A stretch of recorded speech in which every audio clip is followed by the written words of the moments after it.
Following is just a quick overview of the what we're doing here with regards to oil and gas data in your Salesforce org. So just as an example, just came in. If you come into the opportunities object, and then we choose the list view one. So we just want to take a look at the customers that are buying from you. And then when we come down and we take a look at this, we start to see some ideal customer profiles.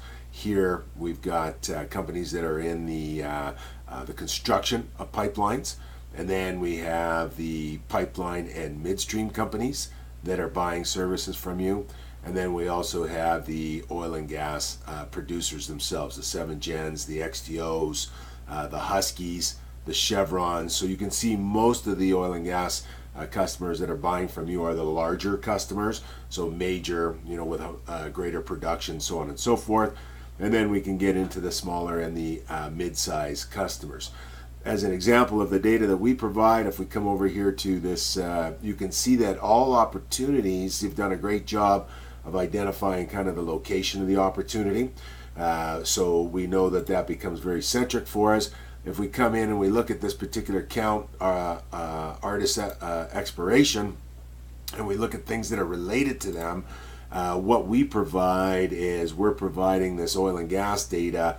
So here are the well licenses that we're putting in there. If we look at our opportunities, 9 of 631, and then we come in and we say, and then if I look at this and I say close date 10 of 17, if I look at view all of those well licenses and I go control find and I look for 6, what we see here is 9 of 6 of 31. So ultimately, we've got some why they chose to put the mats there. I'm not positive, but ultimately we can see that there is that correlation on that side of it. So we've got our ideal customer profiles. What I think the biggest thing that we're missing, or that we would look at from a recommendation perspective, when I come in and I look at the campaigns within Salesforce, and I say show me all of the campaigns, all active campaigns, and then we can see that we've got very few active campaigns, very few campaigns going on. The key here, and most of these are all just sample campaigns that Salesforce, they're all sample campaigns that Salesforce has provided. This is where the data structure starts. This is where we identify, the areas that we're focused on. We look at our partners, the pipeline construction companies, the midstream, the pipeline companies, large oil and gas producers, small and medium. And then we build the structure here. What's our expectation from a revenue perspective? We can use the data that I provide to help do the market segmentation on that side of it.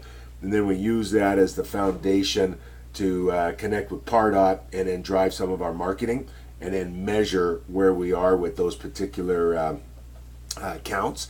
So that is what my recommendation would be, is that one, you renew the Interlead data, because obviously when we look at the location of the projects that you're doing and the data that I'm providing, there is some correlation there. Two is that we look at campaigns. We know that you guys are selling into the large major accounts, and then that's something that we look at from a direct sales perspective. And then in the small and medium-sized companies, we really look at Pardot and the marketing and campaigns to help us drive more sales activity, or more activity and more leads for the salespeople to follow up on. So I'll send you out a proposal on that, and we can set up a call to discuss it in more detail.